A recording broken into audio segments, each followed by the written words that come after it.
This is the pinout for the 96 Grand Cherokee body module. Those are all the pins that you need to make your 96 standalone. You have to have the body module plug-ins to wire it in to bypass it so it will run standalone. If not, it starts and dies. The module looks like this. Has plug-in.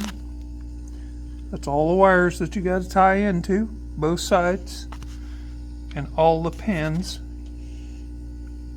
One over here.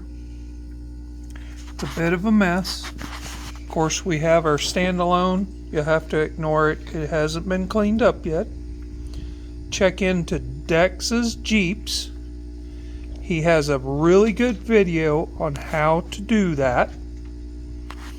You need the PCM, all the wiring, the body module, the plug-ins.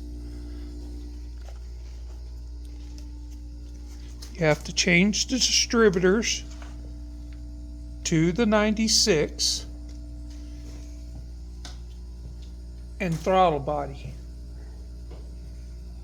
and injectors, because the injectors are different on the plug-ins,